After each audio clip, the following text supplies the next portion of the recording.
Okay, so today we are happy to have Artane Jeremie from Princeton and speaking on what's that? Monogenic fields with all class numbers. Thank you. Yeah, so thanks a lot for the invitation. I'm happy to be here. And today I'm going to talk about my thesis work and also some further on work, some of which is joined with Shankar, Swaminathan, and Varma. So that's what I'll talk about today. So to motivate a bit the problem, I'm going to recall some of the history. So the setup is you have a number field, K, and you have the class number, which is a finite abelian group, which measures how far away the ring of integers of K is from being a UFD, so unique factorization domain. So the first question that was asked by, well, statistically, let's say, about class numbers by Gauss in 1801 is disquisiciones. And he asked which quadratic fields have class number 1.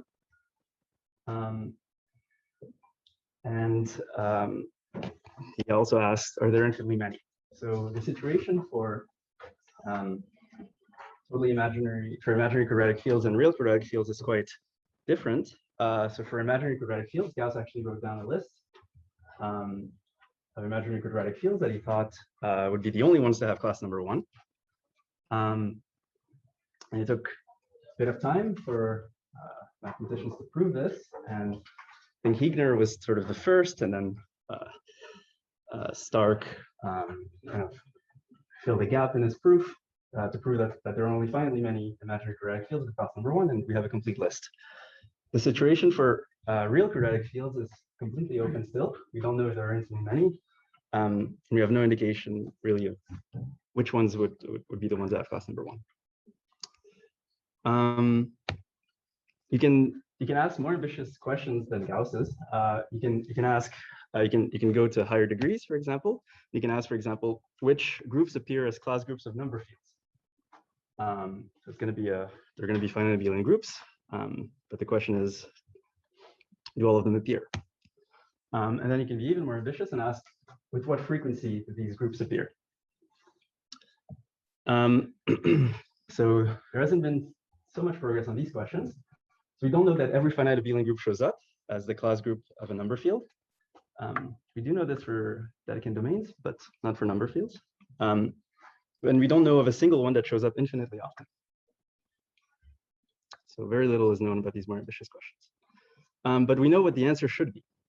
And so in modern times, people have started trying to answer these more ambitious questions, at least heuristically. And the idea behind this is to think of the class group as a random variable. But you can't do this kind of arbitrarily. So you want to fix a degree and a signature, or 1 or 2, and a prime number p, which doesn't divide the degree. And then you want to look at sort of the p infinity torsion as a random variable that goes from number fields of that particular degree and that particular signature into finite abelian p groups. And sort of the dream is that in this setup, the distribution of this random variable, the p infinity part of the class group, matches sort of a natural distribution on the finite abelian p groups. And by natural, we mean some sort of groupoid measure, or the push forward of a groupoid measure from something, some structure that might be a bit more complicated than just finite abelian p groups. And we hope that this random variable has that distribution. Okay, and so the whole art lies in finding out what natural means in each particular case.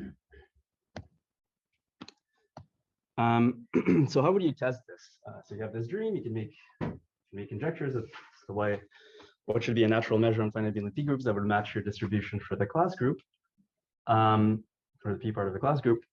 But you want to test it. And so in order to test things like this, you test it use test functions. And so you let f be a reasonable function on finite abelian p groups and h be a reasonable height. Usually you want it to be the discriminant. And then you test whether you have an equality of sort of these two integrals, if you want, or expected values. So you want, on one side, the right-hand side, you have sort of the expected value of your test function with respect to this candidate measure. So in this case, for quadratic imaginary fields, it's called the Cohen-Lenstra measure, and it's actually proportional to 1 over the number of automorphisms of your finite abelian P group. And on the left-hand side, you kind of pull back your function f to sort of fields, and then you integrate it there. But you can't integrate it directly, but you use the height to integrate it. And you want these two things to match. So that's how you would test whether your random variable has a predicted distribution. Okay. And so Cohen-Lenstra were the first ones to do this for quadratic fields, and then it was extended to all sorts of other situations by many people. And the sort of we usually, so in our context, the general case is called the Cohen-Lenstra, due to Cohen-Lenstra, Martinet, and Mallet. And there are very few proven cases of this conjecture or these heuristics. So to go through the history, the first ones to prove something like this was Davenport and Hale-Brown. So their work actually predated Cohen-Lenstra writing down the heuristics, but they computed the average number of 3 torsion elements in quadratic fields. So it's one instance of the sort of heuristics of Cohen-Lenstra. Bhargava in 2005 computed the average number of 2 torsion elements in cubic fields. So Smith in 2017 computed 2 to the L torsion and twice the class group for quadratic fields. This isn't strictly part of the Cohen-Lenstra Martinet, but it's part of an extension of it due to girth. So of course for quadratic fields, the 2 torsion is kind of determined by genus theory, so it's not arbitrary. But if you multiply by 2, if you get rid of the 2 torsion, you should recover something which is kind of a 1 over odd count. And in function fields, a lot more is known, and you have very strong results by many people. But a real highlight in this field is the one by Ellenberg, Venkatesh, and Westerland for quadratic fields. Okay. So now I'm going to focus on Cohen-Lenstra in local conditions. So if we look at the result that Bhargava obtained in 2005, that's what it looks like. So if you look at the average number of 2 torsion elements, and you look at it for real quadratic fields, you get 1.25, and for imaginary quadratic fields, you get, cubic fields. Imaginary cubic fields, you get 1.5. In 2015, Bhargava and Varma showed that these averages are actually stable when you impose finitely many local conditions. So if instead you ask for the average number of 2 torsion elements in the family of all totally or of real cubic fields, and you ask for the discriminants to be congruent, so 1 mod 7 and 3 mod 11, for example, you get the exact same averages. And we expect that this is kind of true in general, at least, that you have stability of these averages under finitely many local conditions. Okay. So we have seen 2 interesting aspects of class group heuristics so far. So they should be stable when you impose finitely many local conditions, and when P divides N, we don't know much in general. So that was when you have a bad situation for Cohen-Lenstra. So we'll say a couple of things about both of these things. So for the first point, for local conditions, you can ask what happens when you impose a global condition instead. And you can test it by computing an average for a family defined by a global condition. So the global condition we're going to consider is monogenicity. But we're not going to be able to sort of pinpoint, like parameterize monogenic fields sort of up to isomorphism. So we have something a bit weaker, and it's monogenized fields. And so we call a monogenized field is really just the data of a monogenic field and its monogenic generator. So it's a pair K alpha where the ring of integers is generated by one element, and you record that element alpha. So two monogenized fields, you call them isomorphic when there's an isomorphism between them that takes alpha to plus or minus alpha prime plus some integer. And so the advantage of working with monogenized fields is that we have a good parameterization of monogenized fields, but also they're not so far from isomorphism classes of monogenic fields because there's like a uniform bound for the number of monogenizers up to this relation. That only depends on the degree. And so we'll be working with the family K alpha where we fix a monogenizer sort of up to this transformation. So we can fix the trace, and that does the trick. So we fix a trace between 0 and n, and we look at this family. And we order it by the height of alpha. And the height of alpha is kind of the height of the minimal polynomial of alpha, the naive height of the minimal polynomial of alpha. And you can think of it as kind of like the box height on the roots of the minimal polynomial of alpha. Okay. And so the first result for computing these things is due to Bhargava, Hankey, and Shankar. And they computed the average number of two-torsion elements for all monogenized fields. So if you look at the table that we had, so the first column is Bhargava's column, and the second one is the one added by Bhargava, Hankey, and Shankar. And you see something quite interesting happening, and is that the averages get bigger. So you go from one, and they get bigger in an easy way. Well, in a sort of describable way. If you take away one, so the class group always has the identity element. So if you take that away, if you look at the non-trivial, the average of the number of non-trivial two-torsion elements, it doubles. So it goes from 0.25 to 0.5, and from 0.5 to 2 for imaginary cubic fields. That's quite cool. And so in proving this, they used sort of this parameterization by quartic rings and the cubic resolvents and some class field theory. And sort of this parameterization doesn't actually generalize to higher degree. So in order to sort of say some more things, you need to use a different parameterization. And I used Melny-Woods parameterization. And so I'm going to state my result, which kind of extends this one in odd degree. So if you look at the average number of two-torsion elements in the class group of monogenized fields of odd degree, so it's bounded above by 1 plus 2 divided by 2 to the R1 plus R2 minus 1. And there's just an upper bound, but you have equality, conditional, and a tail estimate. The lower bound requires kind of like a square-free sieves and a number of variables we don't currently know how to handle. So that's why it's only an upper bound. And the nice thing about this is that the average over all fields is conjectured to be 1 plus 1 divided by 2 to the R1 plus R2 minus 1. So again, we see the same phenomenon of the average number of non-trivial elements in the two-torsion doubling. So that's just a feature of monogenicity. And in the proof, it comes from a couple of things. It comes from the fact that the Tamagawa number of the special orthogonal group of a quadratic form is always 2 over a number field. Comes from the classification of integral quadratic form, and also from equidistribution phenomenon like locally. But sort of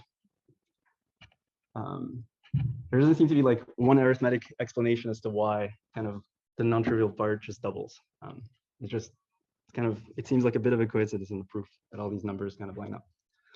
Can you give us some heuristic reason why it's larger? Yeah, well, there's like one feature of monogenic fields, which is that if you look at the difference, like principal, it's a square. So it should be a bit larger, probably. But why it's exactly 2, twice as large, that's not completely obvious. I mean, I don't know. Yeah, and you know, these numbers are still close to 1. So that thing, you know, that thing can be trivial a lot of the time, for example, like the thing I just mentioned. So All right, so are you saying that with the fields with the properties they're different with principle? You have a similar result to that? yeah, I think it would be bigger. I'm not sure it would be 2, but yeah. Sort of like in Cohen-Lenstra, there's always this thing, right? Which is like, if there's some structure, you have to account for it before you get something random. And that's a bit of structure, but it's not clear how it affects the randomness somehow, right?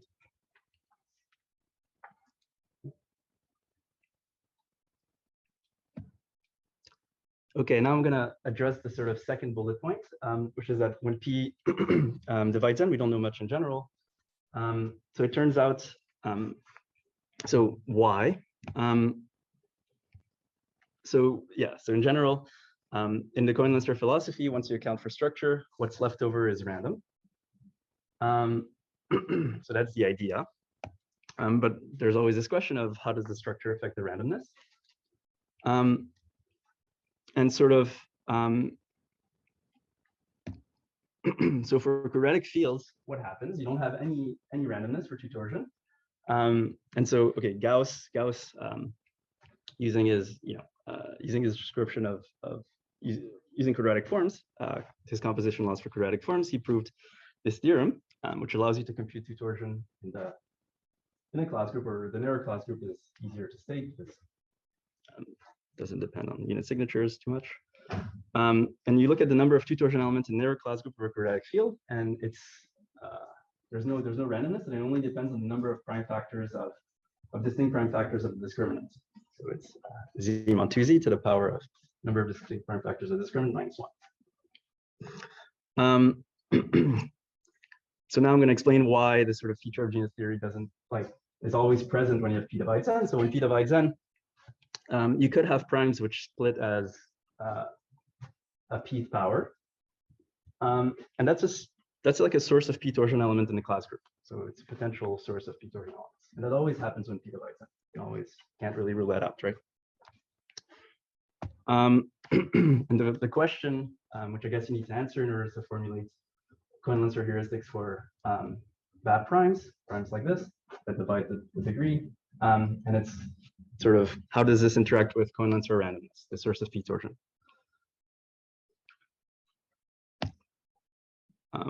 Like for example, like in this case, for quadratic fields, you know, for girth, you need to multiply by 2, you get rid of it, and then you get an odd count. But in general, it's not clear if something like that will always work. Okay, and in other degrees, you still have some randomness, even just at the, you know, at the P torsion level. So it's a bit, yeah, it's a bit more obscure what happens. So to state my result for even degree, I need a couple more definitions. So if you let N be an even degree greater than or equal to 4, and let R1, R2 be a signature, we will deal with families that are big enough in a sense. So they have to be acceptable families of a certain degree that are monogenized, that are families of monogenized fields. I need them to be unramified at 2 and with local conditions at 2 given modulo 2 for reasons that I'll explain in the proof. But acceptable means it's large enough. So it's given by congruence conditions. And sort of for large enough primes, the congruence conditions don't exclude any field with square-free discriminant. And we need to track the input from genus theory. And so we make this definition. So for a prime P, you define RPR to be the even ramification density of the family at P. So this is the density of fields R for which the prime little p splits as a square. Okay, so that's the definition. And to state the result, I'll also state the result for the oriented class group. So that's the less common group, but it's the set of oriented ideals. So you take pairs consisting of an ideal and the sign plus or minus 1, and you mod out by the set of principal oriented ideals. So it's pairs of principal ideal alpha and the sign of the norm the generator alpha. And so okay, so now the averages. So if you let n be even, and we're going to state it for things that have at least one real embedding, just for simplicity, the average number of two torsion elements in the oriented class group of fields in R is bounded above by this quantity here. So the product over all the primes p not equal to 2 of 1 plus even ramification density times 1 plus 4 divided by 2 to the R1 plus 2 minus 1. So this term here, just to explain why something like this would show up, you know, when you have a prime which splits as a square, it kind of if that ideal is not principal, then you should get like one more element. This says that you get one more generator in the two torsion class group. And so, for example, if for a bunch of these things, so suppose like after a certain prime, you get 0 as an even ramification density, and for all of them before it's evenly ramified, you just get 2 to the right power. Just multiplying the average. And if you look at the average number of two torsion elements in the class group, so it's a bit more complicated, but you have a main term again, and a sort of a residual term. And the main term is kind of contribution from genus theory, and then the residual term, you also get some contribution from genus theory. Okay, and all these infinite sums converge because even ramification density for acceptable families is big O of p to the minus n over 2, big O of p to the minus 2, as long as n is bigger than or equal to 4. Okay, so for some corollaries, so if you get rid of the even ramification density, these averages are still quite small. And since these things are upper bounds, you can make, you have a bunch of corollaries just from that. So for example, you can say there are infinitely many odd or even degree monogenic fields that have odd class number. For quadratic fields, that was due to Gauss. You need to have your discriminant be a prime in quadratic fields. So there are infinitely many. So I also get averages for the narrow class group. So you have infinitely many even or odd degree monogenic fields that have narrow class number equal to the class number. You get a quantitative version of these things. So yeah, the number of monogenized fields, k of degree n with discriminant less than x, such that 2 doesn't divide, so that the class number is odd. It's bigger, you know, by some constant that next to the 1/2 plus 1 over n. Because you get this thing about the narrow class number, you have that infinitely many odd or even degree monogenic fields have units of every signature, as long as they're not totally real. For totally real things, so for odd degree, you always have -1. So you always have at least one unit which has negative norm. But for even degree, it's not so clear. But using the averages for the oriented class group, those are still small. And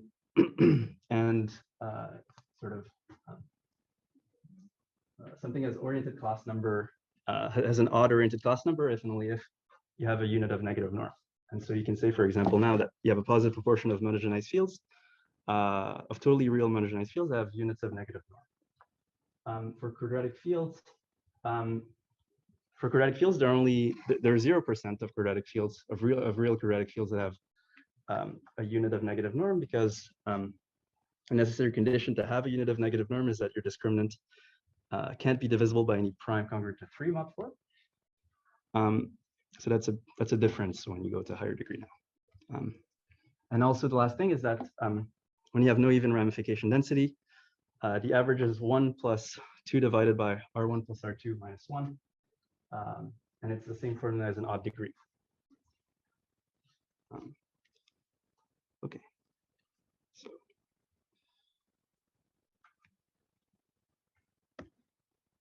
Oh yes, I must say I had made a little mistake earlier when I was in my thesis. The averages look a bit different now, and I'll explain why in the proof of a second. It's thanks to Ashvin, who pointed out mistake in the calculation I made. So, okay. So any questions about the results?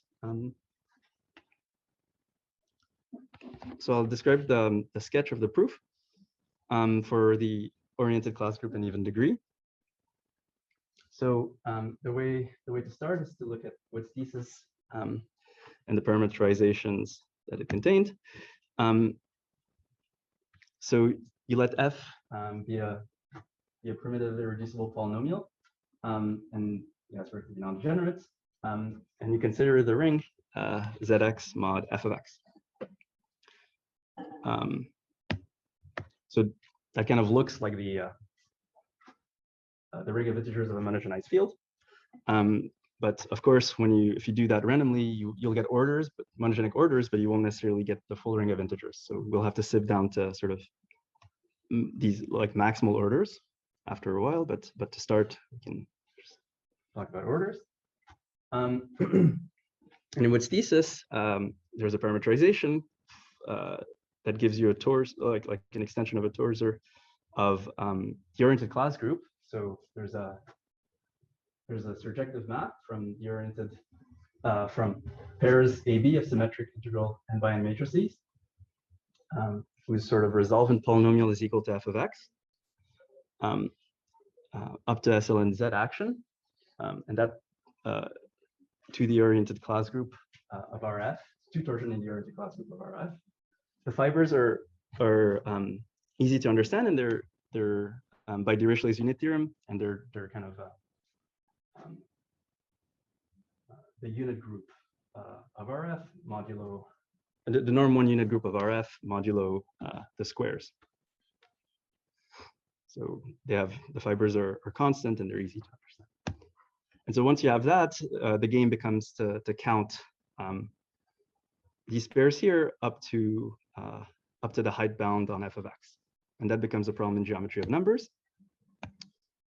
But there's one catch. So on one side you have pairs of symmetric matrices AB, on the other side you have monic irreducible degree n polynomials, and you have the resolvent map that takes you from V, this space of pairs, into monic irreducible degree n polynomials. The little b here is just to take care of this trace condition that we had before. So you can ignore it. It's not so important in the end. The thing that complicates geometry of numbers, so geometry of numbers, like always kind of, well, it works really well in these situations when you have a reductive group acting in a vector space. But now you have the determinant of A equals 1 as a condition. And so that makes it a bit more complicated.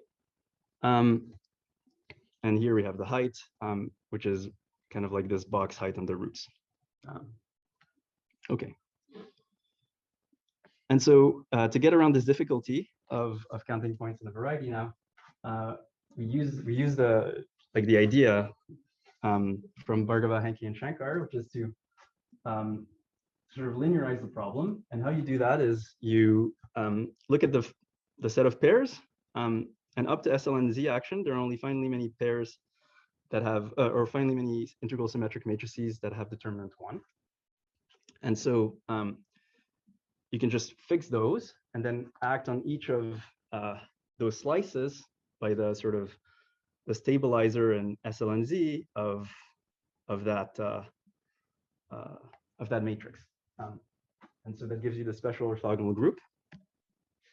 And it acts on a set of pairs AB, where A is fixed now to be in this like set of representatives. And then we decorate it a little bit to take care of to parameterize the integral, the real orbits, and then B is to take care of this trace condition. And now this becomes a problem that you can attack using all the technology. So after a bit of work, so geometry of numbers, using the geometry of numbers techniques that were developed by my advisor and Bhargava. So you need to cut off the cusp, do sieves, etc. And it gives you the following expression for what we want to count up to a cuspidal term. So when you cut off the cusp, you're actually at one point you end up forgetting about a bunch of elements you care about, but they're relatively easy to understand. And this is what you get. So here you have this big formula. You have the numbers you want to count up to this classical term, divided by the height, the number of polynomials of height less than or equal to x. And you can sit down for them to be maximal. So should have added maximal here. And then you get this big formula here. So this is a change of variables formula. This is a stabilizer, a real stabilizer. Number here you have a characteristic function now. So that's a bit new. Now you have a volume of a fundamental domain, and you have a bunch of p-adic volumes, plus some lower order terms. Okay, and then what we usually do is we change variables to look at the p-adic volumes. We change variables, and we get the volume of the ZP points of the group times some mass and some change of variables again, but the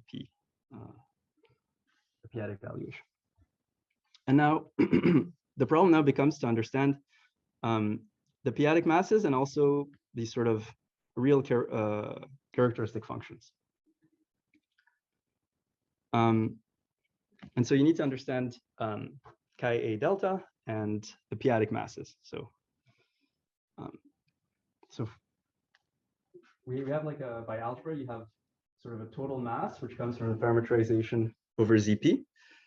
But now the problem is how does this total mass get allocated between the different A slices ZP? So these total masses MPF, you know what the answer is when you sum them over A, but it's not clear what happens at each A.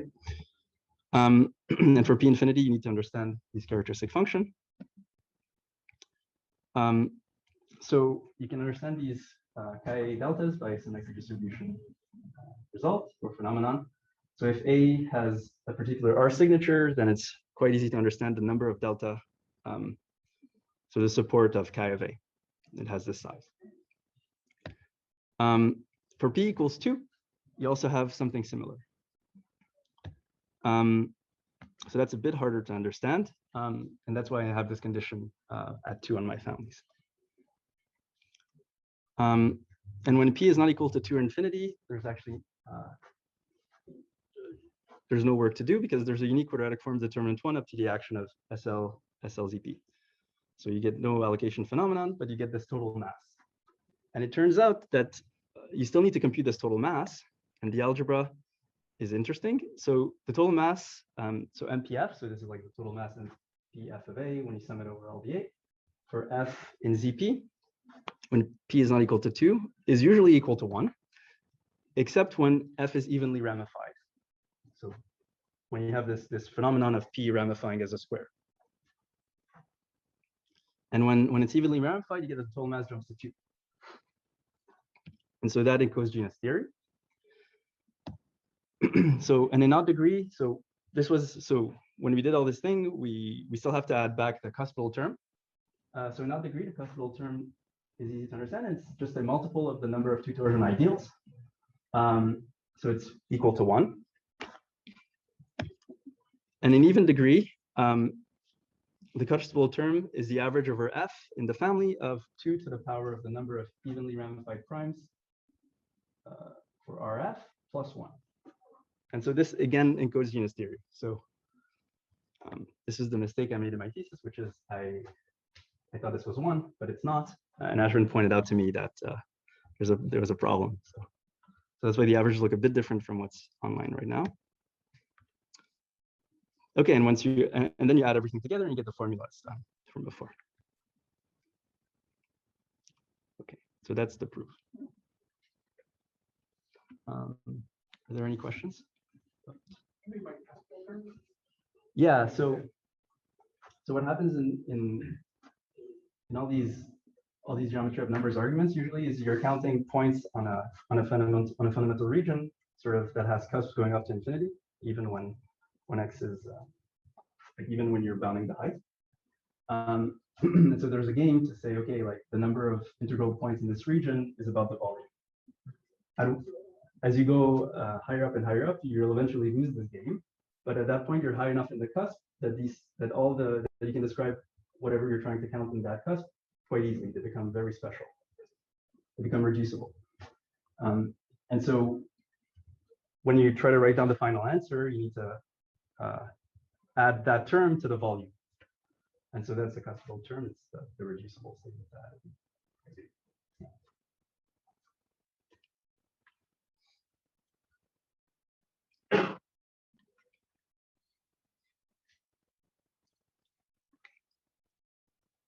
And now I'm going to talk about a couple of extensions of these results or other related questions. So we talked about the averages for monogenized fields, but you can also consider orders. You don't have to sift down all the way to maximal things. And so for families of not necessarily maximal orders of odd degree, the method above kind of allows us to determine this following average. So like a two torsion in the class group of that order minus 1 over 2 to the R1 plus R2 minus 1 times I2O, and I2O denotes the number of invertible two torsion ideals. So for maximal orders, of course, you only have one because it's a Dedekind domain. For non-maximal orders, are not necessarily Dedekind domains. They're not Dedekind domains. And so it's possible to have just in the ideal group, two torsion ideals. And so you need to determine this quantity. So you need to so in order to find out what the average of Cl2O is, you need to determine the average of I2O. And to do that, you need to count in this cusp, right? Because we need to add this cuspal term back. And so in joint work with Shankar, Swaminathan, and Varma, we do this up to the evaluation of certain p-adic integrals. For cubics, we're able to get the formula for these integrals. So compute them, and we can complete the table for cubics. This table, and you get the following. So you have the average number of two torsion elements for all fields and for monogenized fields. So those are two things, two tables that Bhargava and Hanki Shankar obtained, and then you can add a third column, which is the average number of two torsion elements for monogenized orders. And so it's a bit bigger than for monogenized fields. So zeta 2 over 4 zeta 3 is about 0.34, so it's a bit bigger. And here again, it's a bit bigger. So you do get some two torsion in the ideal group. Okay. There's another question you can ask, and it's what's the average number of two torsion elements in the class group of monogenic extensions, but relatively monogenic extensions.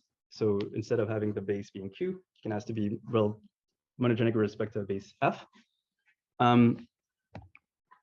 So you can use Wood's parameterization to find the average number of two torsion elements in the relative class group and relative narrow class group. So so if you have a situation where you have a field at base F and an extension K, you can look at the norm map from the class group of K to the class group of F. And if you look at the kernel of this norm map, you call that the relative class group. And you can do the same thing for the narrow class group, and you call that the relative class group.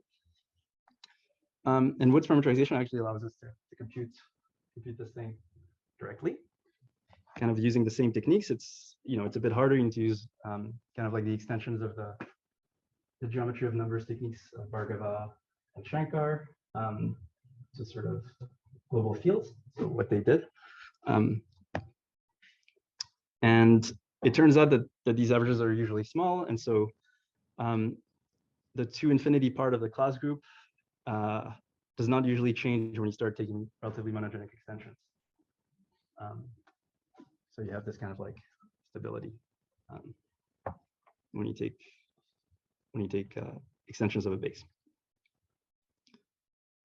And I'm just going to finish by mentioning some related work. So Swaminathan in a really nice preprint called Average Two Torsion in the class groups of rings associated with binary ionic forms actually computes the average number of two-torsion elements in the class group of rings and fields associated to binary forms with any fixed leading coefficient, so not just one. And he does it using a new parameterization and kind of relating this parameterization, the averages for these binary forms to the averages for monogenic forms. It's really, really nice.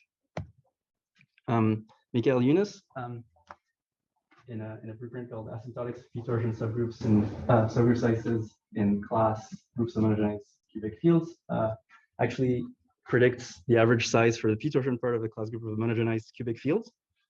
Kind of predicts what the averages should be in the setting of Bhargava-Hankey Shankar for the rest of the primes.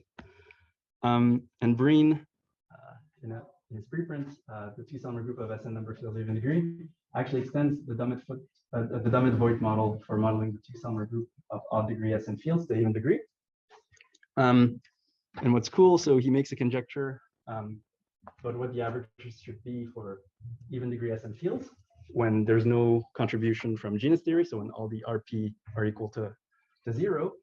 And it turns out that his averages, that to go from his predictions to mine when RP, or the averages I get for when RP is equal to 0, just double the non-trivial part of the class group again.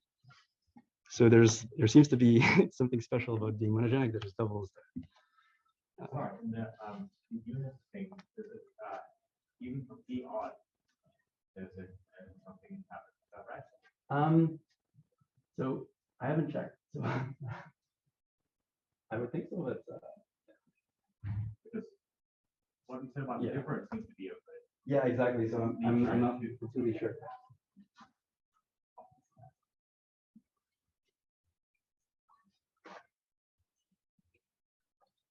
Okay. So that's it. Thanks.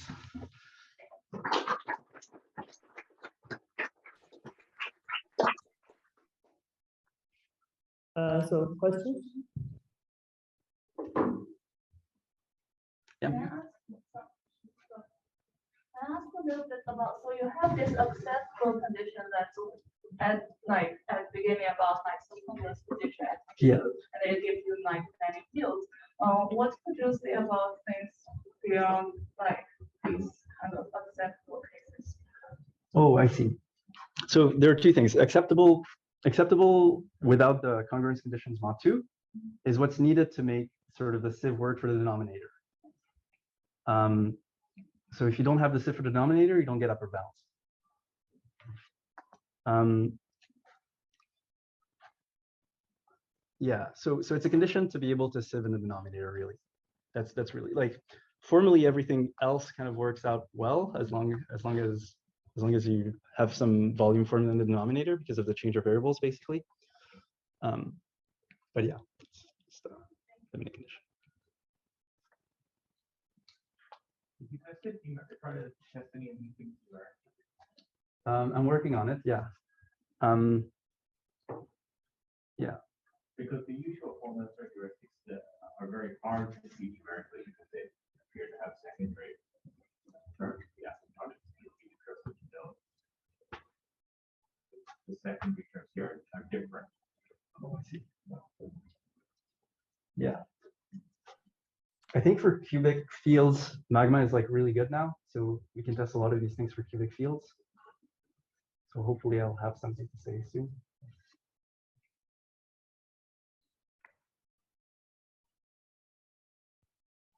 And I want to try to do this, see these things in function fields also, see what happens.